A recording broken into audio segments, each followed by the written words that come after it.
हरे कृष्णा। आप सभी भक्तों का दिन शुभ और मंगलमय हो।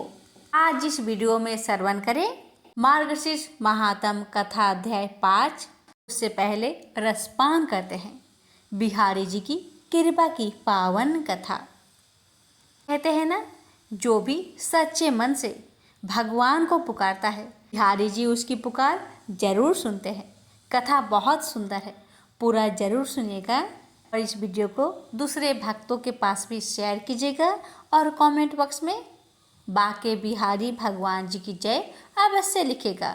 बाके बिहारी जी आप सभी भक्तों की हर मनोकामना को पूर्ण करें। तो आइए भक्तों, अपने और अपने परिवार की मंगल कामना को करते हुए इस पावन कथा का रसपान करते हैं।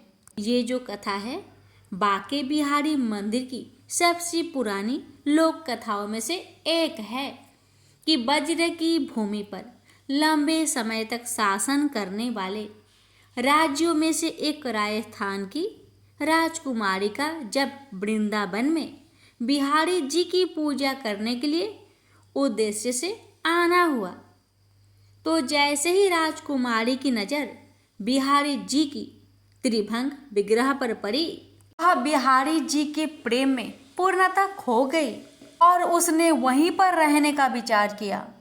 परंतु एक राजकुमारी की अपनी एक सीमा और कर्तव्य होते हैं, जिन्हें निभाने के लिए उसने अपने आप को वृंदावन व बिहारी जी से दूर कर लिया और पुनः अपने राज्य वापस आ गई।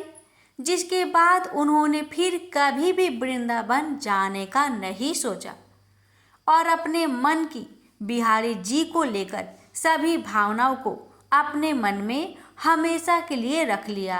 राजकुमारी के ऐसा करने से किसी को भी पता न चला कि कब बिहारी जी उसके यहाँ पर मंदिर परिसर को छोड़कर चले गए थे।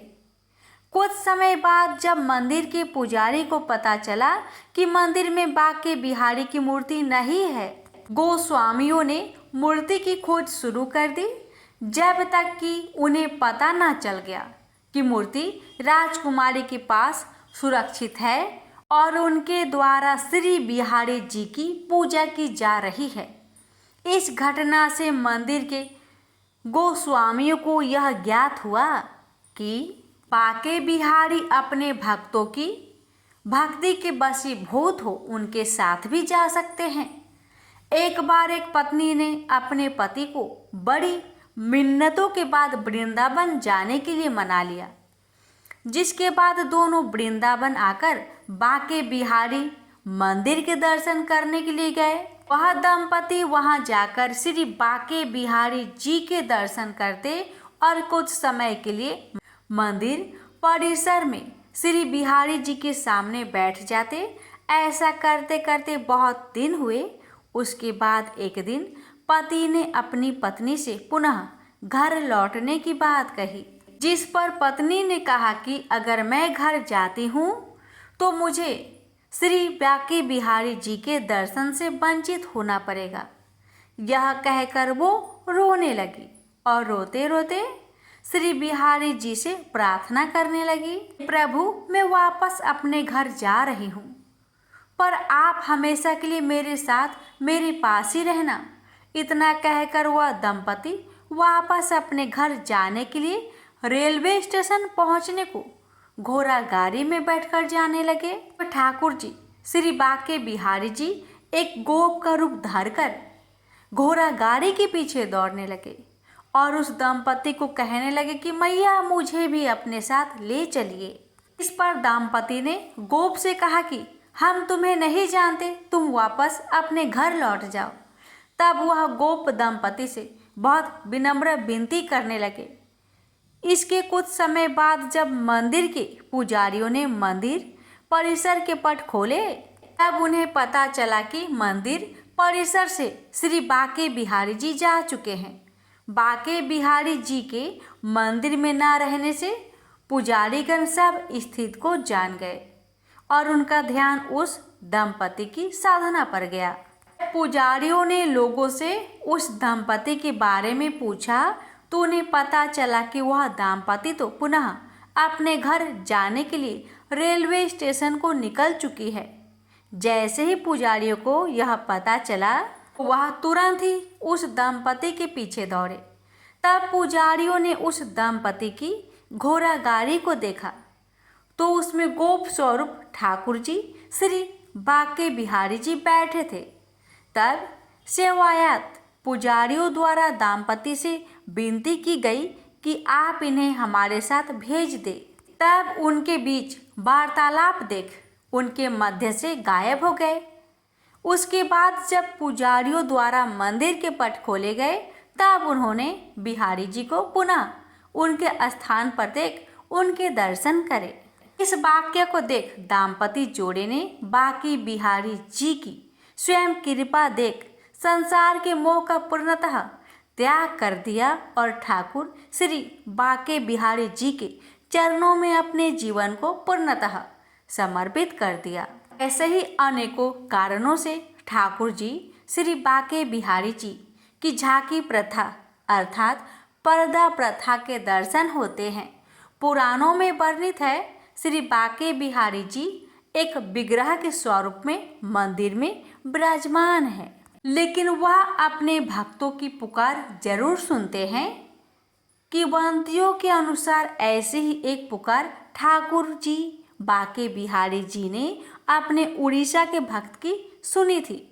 वह कहानी कुछ इस प्रकार है कि उड़ीसा के एक गांव साखी गोपाल से दो ब्राह्मण 4 धाम की यात्रा के लिए वृंदावन आए। उन ब्राह्मणों में एक वृद्ध व्यक्ति वह एक नवयुवक था।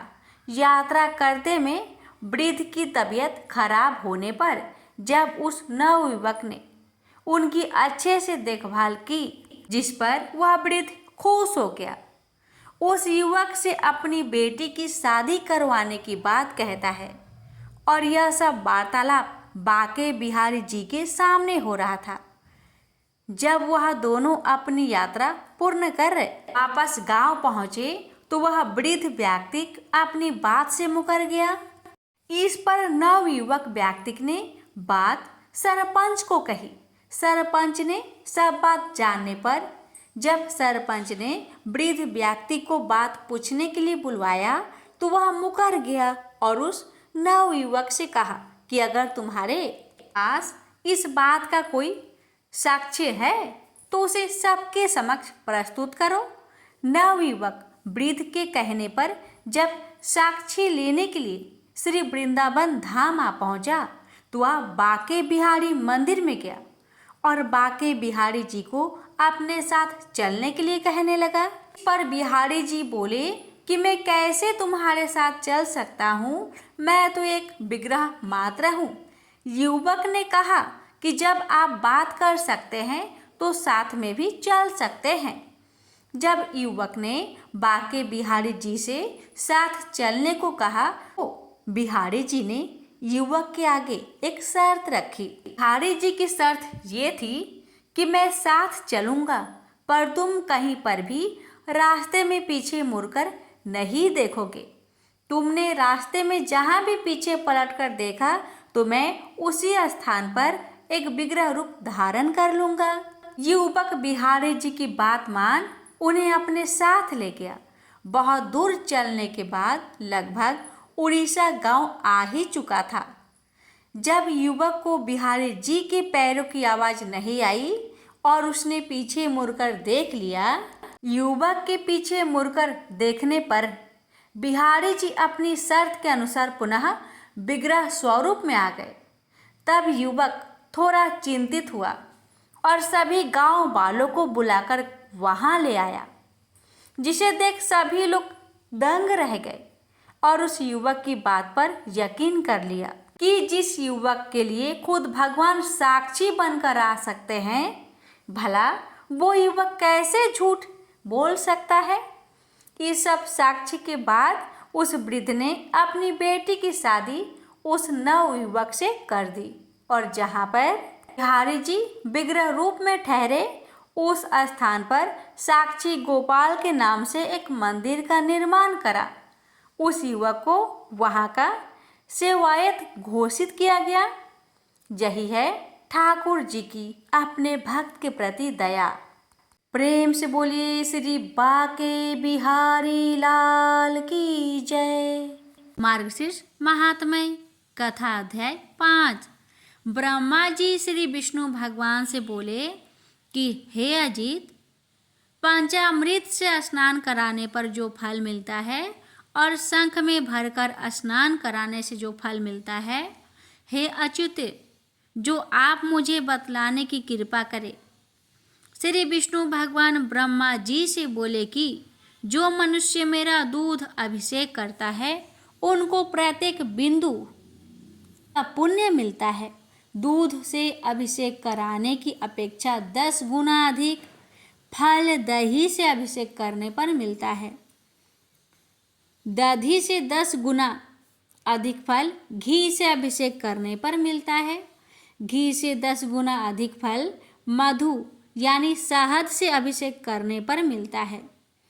मधु शहद से 10 गुना अधिक फल शकरा यानी चीनी से अभिषेक करने पर मिलता है। और मंत्र पढ़कर गंध पुष्प जल चढ़ाने से सबसे अधिक फल मिलता है। हे देवताओं में सिंह, जो द्वादशी अथवा पूर्णमासी को गौ के दूध से मुझको स्नान कराता है तो महापापों को नष्ट हो जाता है। आदि पदार्थों की उत्पत्ति कही है। इसी तरह दूध स्नान से शेष समस्त कामनाओं की सिद्धि होती है।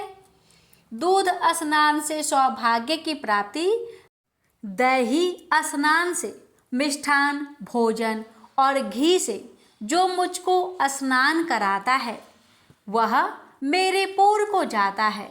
मार्गशीर्ष मास में जो मधु शहद से स्नान कराता है वह स्वर्ग सुख भोगकर फिर से इस लोक में आकर राजा की तरह जीवन व्यतीत करता है।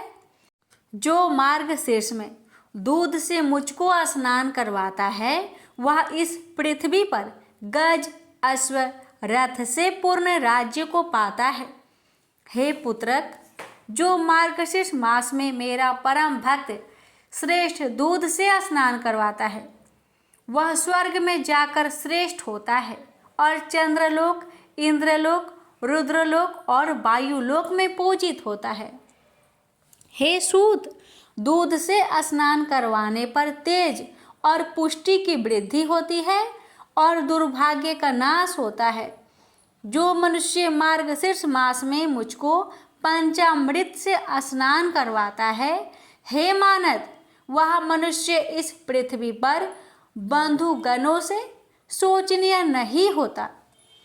हे सूत, जो कपिला गौ के दूध से स्नान करवाता है वह मनुष्य 100 कपिला गौ दान के फल का भागी होता है। जो दैविक तीर्थ जल को शंख में भरकर मुझको स्नान करवाता है वह मार्गशीर्ष मास में एक बिंदु जल से भी अपने कुल का उद्धार कर देता है। और जो मनुष्य कपिला गौ के दूध को शंख में भरकर भक्ति भाव से मुझको स्नान करवाता है वह समस्त तीर्थों के फल का भागी होता है। जो शंख में अक्षत कुशा जल डालकर मार्गशीर्ष मास में मुझे स्नान करवाता है तो वह भी समस्त तीर्थों के फल का भागी होता है। जो भगवान को मार्गशीर्ष मास में 8 बार शंख से भक्ति पूर्वक स्नान कराता है वह श्रेष्ठ हो जाता है और मेरे लोक में वह पूजित होता है। हे सूत, जो 16 बार शंख जल से मुझे स्नान कराता है वह पापों से मुक्त हो जाता है और स्वर्ग में जाकर पूजित होता है। और जो 24 बार शंख जल से मुझे स्नान कराता है वह इंद्र लोक में जाकर चिरकाल तक वास करता है और बाद में इस पृथ्वी पर आकर राजा होता है। जो मार्गशीर्ष मास में 108 बार शंख जल से मुझे स्नान कराता है वह मनुष्य प्रत्येक शंख में 16 मासा स्वर्ण के तुल्य दान का भी भागी होता है। जो भक्त मार्गशीर्ष मास में शंख ध्वनि करके मुझे स्नान कराता है उसके पितर उस समय ही स्वर्ग में प्रतिष्ठित हो जाते हैं। जो 1008 बार शंख जल से मुझे स्नान कराता है, वह 100 परिवार महाप्रलय प्रत्न मुक्ति फल का भागी होता है। हे सूर्यश्रेष्ठ, जो नित्य शंख जल से मुझे स्नान कराता है, वह नित्य गंगा स्नान के फल का भागी होता है और देवता के समान आनंद करता है। हे सूत, जो नमो नारायण मंत्र पढ़कर शंख के जल से मुझे स्नान कराता है, वह समस्त पापों से मुक्त हो जाता है। जो शंख में तिल और पादोदक चरण जल को रखकर वैष्णव महात्मा जनों को देता है, वह चंद्रायन व्रत के फल का भागी होता है। नदी, तालाब, कूप और बावड़ी के भी जल को शंख में रखने से सब गंगा जल हो जाता है। जो वैष्णव मेरे चरण जल को शंख में लेकर नित्य सिर से धारण करता है, वह तपस्वियों में श्रेष्ठ मुनि है। हे सूत, त्रिलोक्य में जितने तीर्थ हैं, वे सब तीर्थ इस लोक में मेरी आशा से शंख में वास करते हैं, इसलिए शंख श्रेष्ठ कहा गया है। जो वैष्णव मार्गशीर्ष मास में जल भरकर शंख को हाथ में लेकर इन मंत्रों से मुझे स्नान कराता है, उस पर मैं प्रसन्न होता हूँ। शंख के आदि भाग में चंद्रमा देवता, शंख के कुची यानी कोख में वरुण देवता, शंख के पृष्ठ भाग में प्रजापति देवता और शंख के अग्र भाग में गंगा तथा सरस्वती वास करते हैं। जो इन देवताओं का नाम लेकर मुझे बिना आलस्य किए स्नान कराता है, उसके पुण्य की संख्या करने में देवता भी असमर्थ है। हे देवेश, जिसने मेरे सामने पुष्प जल अक्षत से युक्त शंख का पूजन किया, उसके घर में सर्वत्र मुख वाली लक्ष्मी का वास होता है। जो शंख को चंदन से पूर्ण कर मेरा भजन करता है, तो मुझे 100 वर्ष के लिए परम आनंद देता है। जो शंख में जल पुष्प अक्षत रखकर मुझे अर्घ्य देता है, उसको अनंत पुण्य होता है। जो शंख में अर्घ्य को लेकर मेरी प्रदक्षिणा करता है, तो उस प्रदक्षिणा से सप्तद्वीप सहित पृथ्वी की प्रदक्षिणा हो जाती है। जो वैष्णव मेरे सिर पर घुमाकर शंख जल से मंदिर का प्रोक्षण यानी छिड़काव करता है, उसके घर में अशुभ नहीं होता। जो मेरे चरण जल को शंख में लेकर अपने सिर में लगाता है, तो उसकी मानसिक चिंता दूर होकर न गलानी होती है और न किसी प्रकार का भय होता है। शंख जल को सिर पर देखकर ग्रह, राक्षस, कुष्मांड, पिशाच, सर्प और दानव ये सब 10 दिशाओं में भाग जाते हैं। जो उच्च स्वर से वाद्य बजाकर और मंगल गीत गाकर भक्ति भाव से मुझे स्नान कराता है, वह अवश्य ही जीवन मुक्त हो जाता है। प्रेम से बोलिए राधे राधे। यहीं पर मार्गशीर्ष महात्म्य कथा अध्याय 5 समाप्त हुआ। आगे के अध्याय सुनने के लिए हमारे चैनल को सब्सक्राइब जरूर करें। गणेश जी की कहानी, भक्ति की शक्ति। कहानी बहुत सुंदर है, पूरा जरूर सुने और दूसरों को भी शेयर करें। प्रेम से बोलिए गणेश महाराज की जय हो। एक बार की बात है, एक संत गणेश जी के बहुत बड़े भक्त थे। वह प्रेम भरे हृदय से पूरे दिन गणेश जी की सेवा में लगे रहते थे। प्रातःकाल उन्हें बड़े प्रेम से उठाना, स्नान आदि करवाकर वह उन्हें अत्यंत प्रेम के साथ अपने हाथों से भोग लगाते और उसके बाद वह उनके भजन कीर्तन में लीन हो जाते थे और रात्रि में भक्ति और प्रेम से परिपूर्ण हो वह उनको सुलाकर स्वयं सोते थे। यह कार्य उनकी दिनचर्या बन गया था। ऐसा प्रतिदिन करते करते उनका समय कब व्यतीत हो जाता था, उन्हें स्वयं भी इस बात की ज्ञात नहीं थी। वह जहाँ भी जाते वह गणेश जी को अपने संग ले जाते।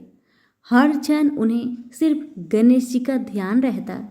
वह सिर्फ उनकी ही बात किया करते और गणेश जी भी उन संत की सेवा भाव से अति प्रसन्न रहते थे।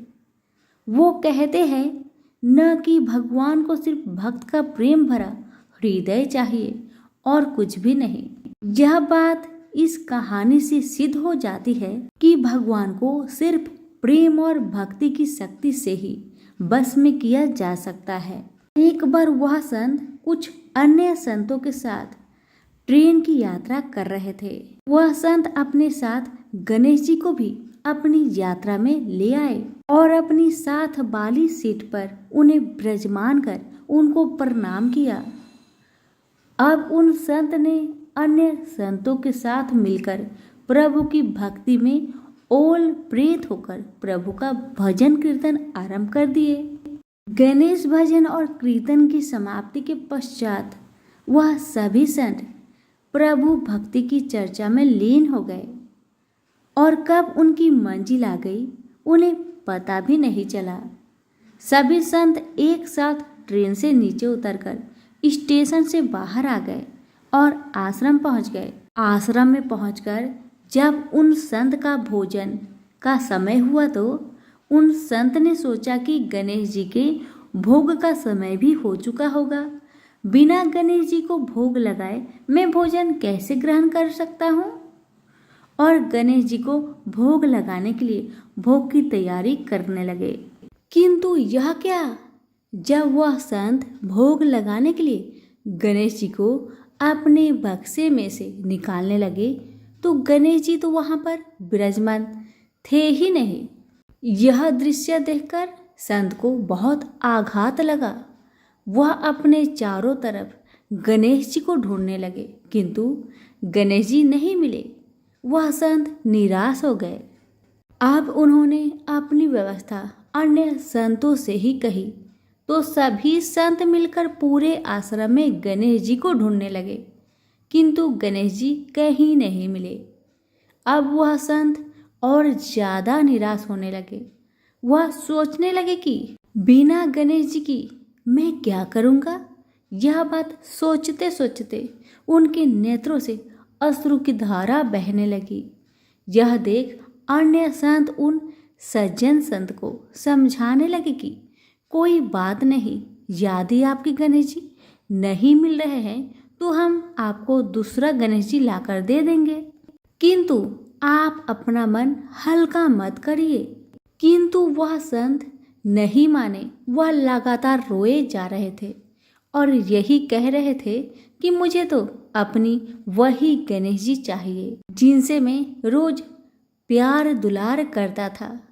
उनके अलावा अन्य कोई नहीं चाहिए। उन्होंने अन्न और जल भी ग्रहण नहीं किया। ऐसा करते करते 4-5 घंटे बीत गए। इधर गणेश जी कहीं नहीं मिल रहे थे और उधर संत जी की तबीयत रो रो कर खराब होती जा रही थी। फिर अचानक एकाएक उन्हें याद आया कि आखिरी बार उन्होंने गणेश जी को ट्रेन में बैठाया था और प्रभु भक्ति की चर्चा में लीन हो वो कब बगैर गणेश जी को लिए आश्रम पहुंच गए उन्हें पता ही नहीं चला। यह बात सुनते ही समस्त संतों ने उस सज्जन संत से कहा कि अब तो 4-5 घंटे बीत गए, वह ट्रेन बहुत दूर चली गई होगी। यह बात सुनकर सज्जन संत ने अन्य सभी संतों से कहा कि मुझसे गलती हो गई कि मैं बगैर अपने गणेश जी को लिए ट्रेन से उतरकर आश्रम पहुंच आया, किंतु मेरे गणेश जी मुझे छोड़कर कहीं नहीं जाएंगे। मुझे पूर्ण विश्वास है कि गणेश जी मेरी वहीं पर प्रतीक्षा कर रहे होंगे। एक भक्त का अपने प्रभु के प्रति ऐसा आत्मविश्वास देखकर वहां उपस्थित सभी संत उन सज्जन संत को साथ लेकर स्टेशन की ओर चल दिए। स्टेशन पहुंचकर संतों ने स्टेशन मास्टर को अपनी सारी कहानी सुनाई। यह बात सुनकर स्टेशन मास्टर ने संतों से कहा कि एक ट्रेन पिछले 4-5 घंटे से स्टेशन पर ही खड़ी है। हम सभी बहुत परेशान हैं कि बिना किसी तकनीकी समस्या के वह ट्रेन आगे क्यों नहीं बढ़ रही है। स्टेशन मास्टर की इन बातों को सुनकर संतों को समझने में तनिक भी देर ना लगी कि यह सब तो उस लीलाधर की है। ये तो गणेश महाराज की ही लीला है। और वह मुस्कुराते हुए अपने ठाकुर को लेने चल दिए। ट्रेन की बोगी में पहुंचकर जब उन संत ने ठाकुर जी को देखा तो ऐसा लगा मानो जैसे वह एक बच्चे की भांति बैठकर अपने पिता का इंतजार कर रहा हो कि कब उसके पिता आएंगे और उसे ले जाएंगे। तब उन संतों ने गणेश जी को प्रणाम कर और क्षमा याचना करते हुए गणेश जी को ट्रेन से नीचे उतार ले गए। अंत में यह दृश्य देखकर सभी हैरान रह गए।